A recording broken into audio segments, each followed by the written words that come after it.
Bonjour à tous et bienvenue sur Une fille au volant. Je suis ravie de vous retrouver pour un nouvel essai vidéo. Comme vous l'avez vu et comme sur les derniers essais, le temps n'est pas vraiment de la partie. Alors cette fois-ci, j'ai décidé d'amener un petit peu de soleil dans vos écrans et j'ai choisi une tenue de circonstance. Mais surtout, je suis aux côtés de la nouvelle Toyota Aygo Cross avec cette couleur pour le moins original, vous allez voir.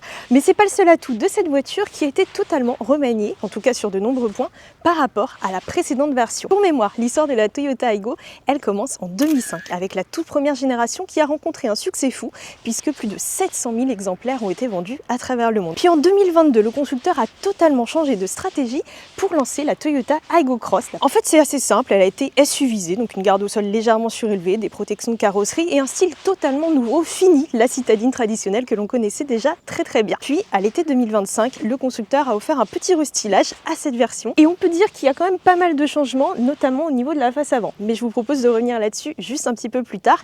On va faire un petit tour du propriétaire comme d'habitude, puis je vais vous emmener à l'intérieur de cette auto et bien sûr, je vais vous proposer de la conduire également pour voir ce qu'elle donne sur la route puisqu'il y a quand même pas mal d'évolutions sous le capot. C'est parti!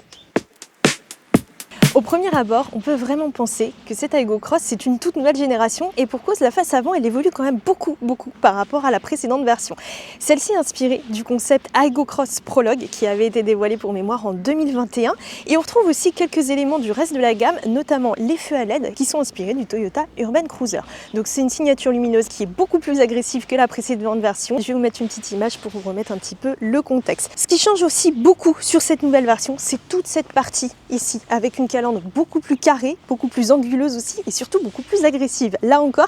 Et vraiment cette Aygo elle gagne beaucoup en caractère. La première génération et même toutes celles qui ont suivi, c'était vraiment une citadine très rondouillarde, très mignonne aussi et surtout très féminine, il faut l'admettre.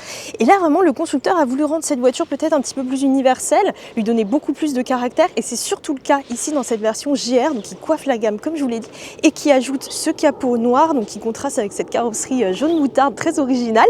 Évidemment ça ne sera pas forcément facile à assumer au quotidien, en tout cas c'est vraiment quelque chose de très audacieux de la part du constructeur et je trouve que vraiment ça rend plutôt pas mal et ça rend la voiture vraiment presque un peu méchante. On retrouve également les badges GR juste ici mais également à l'arrière et donc cette calandre noire laquée donc qui rend très bien là encore et qui permet de contraster. On retrouve également un toit noir mais je vais vous montrer ça un petit peu plus en détail juste après. Mais dans l'ensemble cette voiture, bon elle est très agressive surtout sur cette version, elle en fait peut-être presque même un petit peu trop en version GR. Après voilà, c'est vraiment libre à vous de juger. En tout cas, elle manque pas de caractère, ça c'est clair. On retrouve un capot donc noir contrastant comme je vous l'ai dit, et légèrement nervuré, pas beaucoup non plus parce que le but c'est quand même que cette voiture elle reste une citadine plus ou moins passe-partout, même si dans cette couleur et dans cette configuration c'est pas forcément le cas, mais en tout cas il faut pas non plus que ce soit too much. Donc là le travail est plutôt bien réussi je trouve et n'hésitez pas à me dire ce que vous pensez du design de cette nouvelle Aygo Cross en commentaire. Il y a un petit détail également juste ici, juste sous le logo, en dessous le capot, qui permet là encore de donner un petit peu plus de caractère à cette voiture. Je vous propose maintenant de voir le profil de cette voiture qui change pas beaucoup par rapport à la précédente version. Cependant, le porte-à-faux avant a quant à lui été augmenté de 7 cm pour une longueur totale de 3,78 m. Mais surtout, l'intérêt de cette augmentation, c'est de pouvoir caser sous le capot le nouveau moteur et on va revenir dessus juste après à ce sujet. En tout cas, la silhouette, elle reste globalement inchangée et surtout la partie arrière qui est intégralement reprise de la précédente version, donc avant le restylage. A noter qu'on est ici sur une version GR, comme je vous l'ai dit, qui se caractérise notamment par de très belles jantes de 18 pouces qui sont réservées à cette finition. On retrouve également un toit noir, mais juste sur le dessus. Ici, toute cette partie, elle reste jaune et on retrouve bien évidemment la partie bicolore bien connue sur la Toyota Aygo Cross juste ici et qu'on retrouve également sur d'autres modèles du constructeur et notamment le nouveau CHR. Globalement, pas de gros changements, quelques petites évolutions. Évidemment, qui dit Toyota Aygo Cross dit bien sûr style un petit peu SUV et on retrouve justement des protections de carrosserie juste ici, donc en noir mat, mais également juste là, donc sur les bas de caisse, là encore du noir mat qui permet de rendre la voiture un petit peu plus crossover, puisque pour mémoire, petit point culture, le X se prononce cross en réalité de nom de cette Aygo. Enfin, un petit mot sur la partie arrière, même si à vrai dire, il n'y a pas grand chose à dire puisqu'elle est quasiment inchangée par rapport à la précédente version, hormis la signature lumineuse qui évolue très subtilement, mais sinon le reste il est quant à lui totalement préservé. Évidemment bon, on a toujours cette partie biton qui contraste avec le bouclier. Généralement sur les voitures c'est l'inverse, on a la partie colorée ici et un bouclier noir. Donc là c'est vraiment quelque chose d'assez original sur cette Aygo Cross qu'on retrouvait sur la précédente version également. Bien évidemment le logo GR Sport qu'on trouve juste ici comme je vous l'ai dit un petit peu plus tôt. Le logo de la motorisation hybride, mais on va revenir dessus plus en détail juste après. En tout cas l'ensemble reste toujours très original. Elle est beaucoup plus arrondie que la partie avant et en fait les deux contrastent beaucoup puisqu'on a une calandre vraiment très agressive, très carrée, etc. Et cet arrière un petit peu rondouillard que l'on retrouve déjà depuis quelques années et qui a fait en partie le succès de cette Aygo et surtout qui contribue à créer son identité.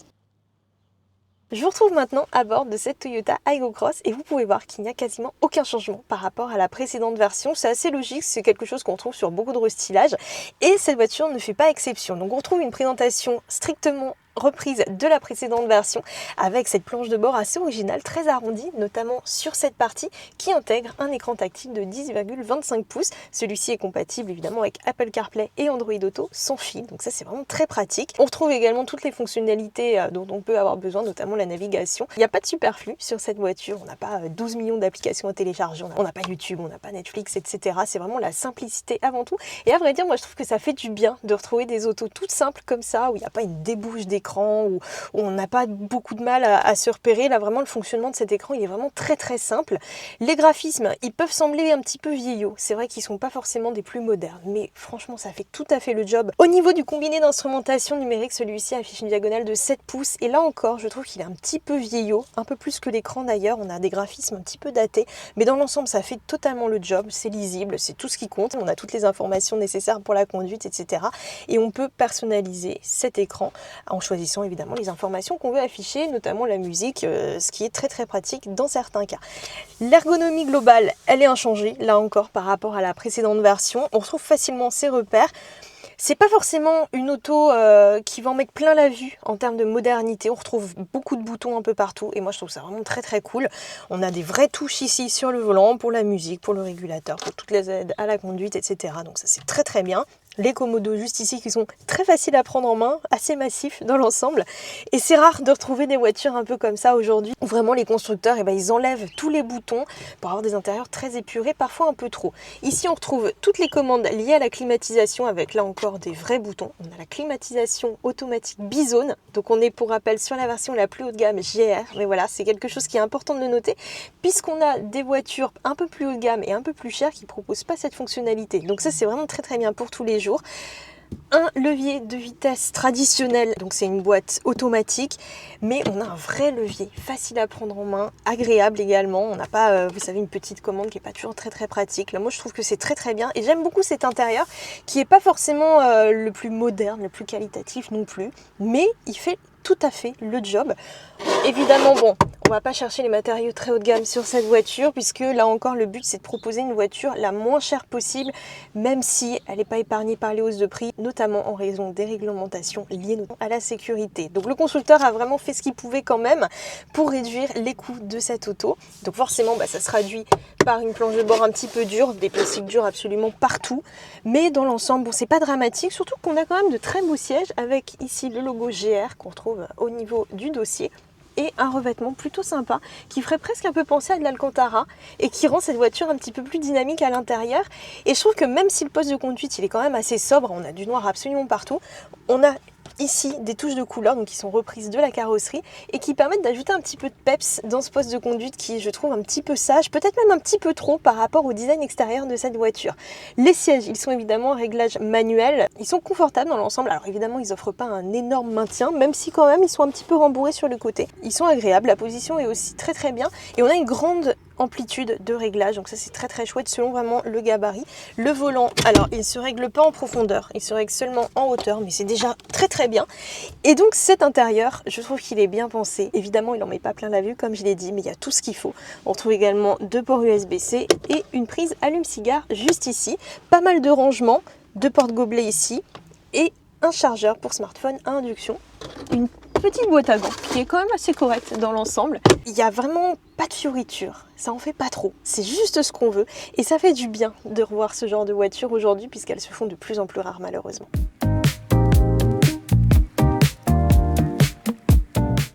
également sur les places arrière, même s'il est assez évident que cette Aygo Cross, c'est pas du tout une voiture conçue pour transporter beaucoup de monde.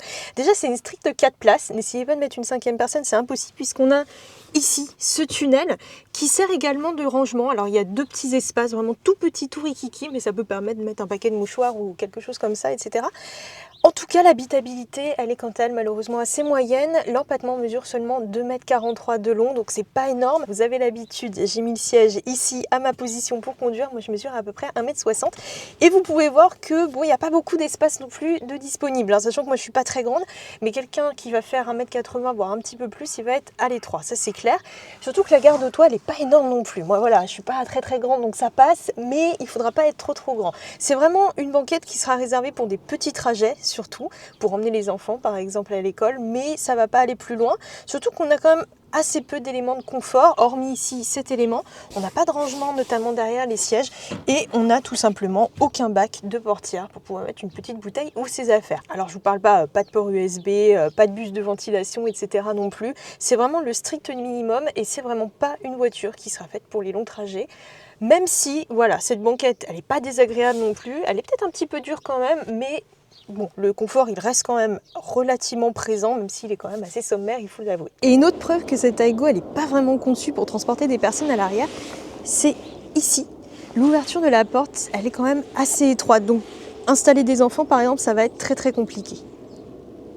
Et à noter qu'on n'a pas de fenêtres qui peuvent vraiment s'ouvrir à proprement parler. En fait, elles peuvent juste s'ouvrir un petit peu comme ça. Je voulais également vous parler du coffre. Alors celui-ci mesure 231 litres. C'est assez moyen, c'est un peu moins bien que la Dacia Spring par exemple, mais on peut quand même incliner juste ici la banquette arrière et ça permet de pouvoir loger des courses ou différentes affaires quand même si c'est vrai que c'est pas énorme.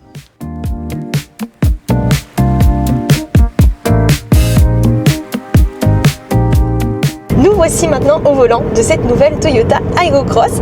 On l'a vu, l'extérieur a beaucoup évolué, au contraire du poste de conduite qui est quant à lui identique à la précédente version. Et sous le capot aussi, il y a beaucoup de changements, ce qui est plutôt rare lors d'un restylage. Et ça concerne surtout l'hybridation. Et en fait, il faut savoir que le 3 cylindres 1 litre de la précédente version a ici été remplacé par un 1,5 litre atmosphérique, 3 cylindres également, qui permet d'augmenter un petit peu le rendement et donc de réduire la consommation. Il est associé à une petite batterie de 0,76 kWh, donc évidemment c'est tout petit, mais ça permet quand même de rouler un petit peu en mode 100% électrique. Et ce qui permet aussi de limiter un petit peu le bruit à bord de cette voiture, puisque le 3 cylindres, il est vraiment très présent à bord de cette auto. Je ne sais pas si vous l'entendez bien ici, mais en tout cas ça ronronne constamment et c'est pas forcément quelque chose qui est hyper agréable. Alors forcément, on est sur une citadine d'entrée de gamme, même si on est sur une version ici qui coiffe le catalogue, mais dans l'ensemble, c'est quand même une citadine du segment A qui se veut abordable, je le rappelle, et donc forcément, il y a quelques arbitrages qui ont été faits et l'insonorisation a été un petit peu mise sur le côté. C'est quelque chose qu'on retrouve aussi sur beaucoup de citadines, hein. C'est très rare les autos du segment A qui sont très bien insonorisées. C'est le cas donc sur cette Aygo avec un bruit du 3 cylindres qui reste évidemment très présent. Il y a aussi quelques améliorations en termes de dynamisme. Le couple est en hausse de 48 Nm pour atteindre les 141. Évidemment, ça ne sera pas non plus un foudre de guerre, hein, puisque le 0 à 100 demande quand même 9,2 secondes. C'est quand même mieux que les 14,9 secondes de la précédente version. La vitesse maximale est quant à elle limitée à 172 km/h, même si évidemment c'est pas une auto qui invitera à tester les limites, donc on fait totalement confiance au constructeur sur ce point. C'est une voiture en tout cas, hormis l'hybridation qui est ajoutée donc sur cette génération, qui est donc totalement inédite. Pour rappel, la précédente version était 100% thermique avec un moteur essence, donc aucune trace d'électrification. C'est un petit progrès que le constructeur a fait ici avec cette nouvelle version qui permet de réduire la consommation qui est annoncée à 3,7 litres au 100 km pour des émissions de 85 grammes par kilomètre en baisse de 23 grammes, ce qui est quand même assez énorme et ce qui permet bien sûr à la voiture d'échapper au malus écologique qui, je le rappelle, devient de plus en plus sévère chaque année et qui commence surtout de plus en plus bas en termes d'émissions de CO2. Donc cette voiture, elle est encore épargnée pour le moment, c'est une très bonne chose. Ce qui permet de compenser le prix qui n'est pas vraiment donné non plus. Je vais vous en parler un petit peu plus tard dans la vidéo vers la fin. Et évidemment, ce qui permet de la rendre aussi un petit peu plus propre et d'avoir un meilleur agrément de conduite. Et si on le souhaite, on a ici un petit bouton qui permet de forcer la conduite en mode électrique. Là pour l'instant ça ne fonctionne pas puisque je suis sur des grandes routes assez dégagées et donc j'ai une vitesse un peu trop élevée malheureusement. Mais en ville c'est très pratique, notamment si on roule dans une ZFE par exemple, ou tout simplement si on veut éviter de faire du bruit ou profiter un petit peu du confort de la voiture. On a également plusieurs modes de conduite. Là pour l'instant je suis en mode éco, c'est le mode qui permet vraiment de mieux apprécier la voiture puisque on le rappelle, c'est pas une auto vraiment dynamique. Pour rappel, elle ne fait que 116 chevaux, en hausse quand même de 43 par rapport à la précédente version. Donc le dynamisme il s'en trouve légèrement amélioré, mais c'est pas une auto vraiment sportive du tout. On va quand même passer en mode sport, en mode power, pour voir ce que ça donne. Et en fait ça a surtout pour effet d'avoir une meilleure réponse de l'accélérateur. Bon, ça se traduit aussi par un son beaucoup plus fort, je sais pas si vous l'entendez bien. Le comportement il reste quand même celui d'une pure citadine avec une prise de roulis qui est assez présente, bien évidemment, il n'y a pas beaucoup de surprises, mais c'est pas ce qu'on recherche sur cette voiture. Le freinage, il va falloir bien anticiper puisque là encore c'est pas trop ça. Après je rappelle que c'est vraiment une voiture qui sera surtout faite pour rouler en ville, c'est vraiment une voiture du segment A, donc typiquement citadine, qui sera peut-être faite pour en sortir légèrement, pour rouler par exemple sur des petites départementales, mais pas plus que ça. Sur l'autoroute c'est quand même une auto qui se révèle assez bruyante et pas forcément hyper confortable non plus. Mais pour tous les jours, vraiment elle est très agréable. On a un diamètre de braquage qui est également assez court, qui la rend très agile. On retrouve évidemment caméra de recul, etc. Donc tout l'attirail pour faire des manœuvres de manière très simple. Là je viens de passer sur un ralentisseur. Et globalement ça se passe quand même assez bien, le confort il est quand même bien présent dans cette voiture, même si on n'est pas sur une auto hyper confortable non plus, mais ça fait tout à fait le job et ça sera parfaitement adapté pour les ralentisseurs et les pavés dans Paris par exemple, ou dans n'importe quelle autre grande ville, même si bon là sur des routes un petit peu plus dégagées, c'est pas forcément son terrain de jeu favori et ça s'entend. Là on va repasser en mode éco et on a aussi un mode normal, je l'ai pas précisé, et c'est vraiment... Voilà, c'est vraiment le mode le plus polyvalent. Le mode éco, il va permettre, comme son nom l'indique, de réduire un petit peu la consommation, ce qui va se traduire quand même par une petite baisse des performances de la voiture. Donc moi je trouve que le mode normal c'est le plus adapté. J'en avais déjà parlé dans une vidéo que j'avais réalisée d'ailleurs avec Toyota, un cours d'éco-conduite au volant du Toyota BZ4X. Je vous invite d'ailleurs à y jeter un œil si vous le souhaitez pour apprendre un petit peu quelques tips pour apprendre à moins consommer de carburant et rejeter également moins de CO2. Mais on revient ici sur cette Aygo Cross, la star de cet essai. Alors celle-ci est équipée d'une boîte automatique CVT, donc une boîte à variation continue. C'est quelque chose qu'on trouve sur beaucoup de voitures japonaises et c'est quelque chose qui est très apprécié là-bas, notamment pour le confort. Mais malheureusement, ça nuit aussi un petit peu au dynamisme de l'auto, même si celui-ci, oui, il n'est pas vraiment présent, mais quand même, puisqu'en fait, c'est une boîte avec un seul rapport. Et la sensation n'est pas forcément hyper agréable, puisqu'on a déjà beaucoup de latence, et notamment quand on va accélérer assez fort, on a l'impression que la voiture, elle monte vraiment dans les tours, et cette boîte associée au moteur qui est déjà assez bruyant, ça rend l'ensemble un petit peu encore plus bruyant et pas forcément hyper agréable. C'est quelque chose à savoir. Après quand on roule, voilà, là je roule à peu près 30 km/h, entre 30 et 50, l'auto elle est quand même assez agréable dans l'ensemble, mais je vous l'ai dit, c'est vraiment une voiture qui est dédiée, quasiment uniquement dédiée à la ville. Et en tout cas pour tous les jours, elle fait un super job. Il n'y a pas beaucoup de surprises par rapport à la précédente version en termes d'agrément de conduite, même si c'est vrai que l'hybridation elle apporte quand même quelque chose en termes évidemment de réduction des émissions, mais surtout de la consommation. C'est quand même quelque chose qui est assez intéressant, surtout aujourd'hui avec le prix du carburant qui a augmenté, notamment en 2026.